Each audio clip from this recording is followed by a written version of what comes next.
कभी सोचा है कि कैलेंडर की कोई एक तारीख अपने आप में कितनी कहानियां समेटे हो सकती है? एक ही दिन में आपको संधि भी मिलेगी, कोई नई टेक्नोलॉजी की शुरुआत भी, जश्न भी और संकट भी। आज हम एक ऐसी ही तारीख, एक ऐसे ही दिन के सफर पे चलने वाले हैं। तो सवाल ये है कि भाई एक बहुत पुरानी संधि, हमारे घरों में कलर टीवी का आना और हाल ही का एक हेल्थ क्राइसिस, इन सब में भला क्या कनेक्शन हो सकता है? जवाब बड़ा सीधा है, इन सब की तारीख एक ही है, 25 अप्रैल। तो चलिए इसी तारीख के आईने में देखते हैं कि भारत के इतिहास की कैसी कैसी तस्वीरें उभरती हैं। शुरुआत करते हैं इतिहास में थोड़ा पीछे चलकर। बात है करीब 200 साल से भी पहले की। एक ऐसा पल जिसने इस क्षेत्र के नक्शे पर एक बहुत बड़ी लकीर खींच दी। वो साल था 1809। अमृतसर में एक संधि पर दस्तखत हुए थे। अब ये सुनने में तो बस एक समझौता लगता है, लेकिन ये सिर्फ कागज का टुकड़ा नहीं था। इस संधि ने सतलज नदी को एक बॉर्डर बना दिया, ब्रिटिश ईस्ट इंडिया कंपनी और महाराजा रंजीत सिंह के सिख साम्राज्य के बीच। मतलब एक तरह से इसने तय कर दिया कि किसका इलाका कहां तक होगा। इस एक संधि ने आने वाले कई दशकों के लिए उत्तर भारत की पूरी पॉलिटिक्स को एक नई शक्ल दे दी थी। चलिए अब समय में एक लंबी छलांग लगाते हैं, राजनीति से सीधा टेक्नोलॉजी और कल्चर की दुनिया में।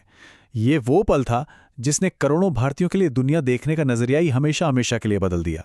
जरा सोचिए, अब तक टीवी पर सब कुछ ब्लैक एंड व्हाइट था, और फिर अचानक एक दिन दिल्ली टेलीविजन से पहली बार रंगीन तस्वीरें आने लगीं। ये एंटरटेनमेंट और कम्युनिकेशन की दुनिया में एक बहुत बड़ी क्रांति थी। लेकिन क्या आप अंदाजा लगा सकते हैं कि ये कौन से साल में हुआ? जी हां, वो साल था 1982। इस एक बदलाव ने लाखों करोड़ों लोगों के लिए मानो दुनिया की एक नई खिड़की खोल दी। अब क्रिकेट मैच ज्यादा रोमांचक लगने लगे, फिल्में और भी जानदार हो गईं, सब कुछ अब जिंदा और रंगीन हो गया था।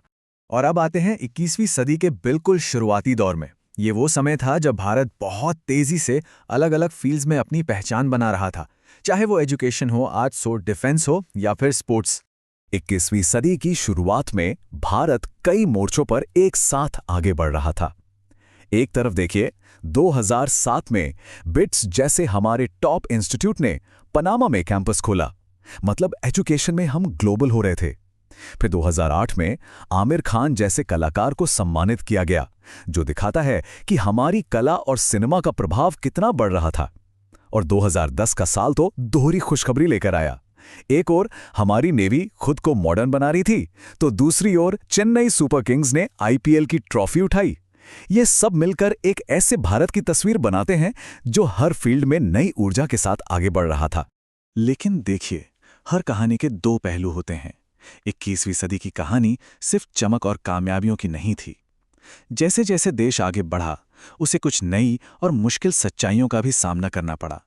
अब बात करते हैं कहानी के एक ऐसे ही दौर की। साल 2018, तारीख वही 25 अप्रैल।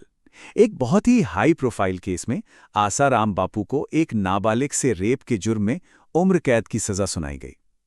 ये हमारे जस्टिस सिस्टम के लिए एक बहुत बड़ा फैसला था, जिसने समाज में चल रहे कई गहरे मुद्दों पर एक जरूरी बहस छेड़ दी।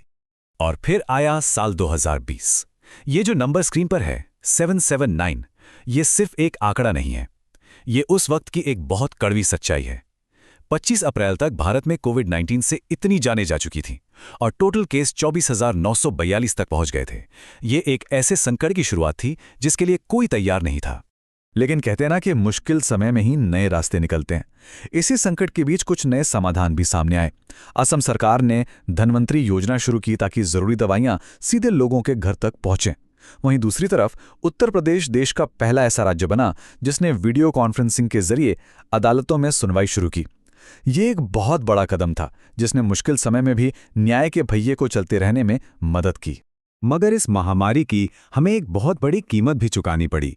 ठीक एक साल बाद 25 अप्रैल 2021 को देश ने पद्म भूषण से सम्मानित महान शास्त्रीय गायक पंडित राजन मिश्र को कोविड की वजह से खो दिया। ये कला और संस्कृति की दुनिया के लिए एक ऐसा नुकसान था जिसकी भरपाई नहीं हो सकती, और एक दुखद याद कि संकट ने हमसे क्या क्या छीना। तो देखा हमने कैसे सिर्फ एक तारीख 25 अप्रैल अपने अंदर सदियों का इतिहास समेटे हुए है। एक संधि जिसने सरहदें बनाई, एक तकनीक जिसने दुनिया को रंगीन किया, और एक महामारी जिसने हमें हिलाकर रख दिया। ये सोचने वाली बात है ना कि इतिहास कैसे बनता है और आने वाला कल यानी अगला 25 अप्रैल अपने साथ कौन सी नई कहानी लेकर आएगा।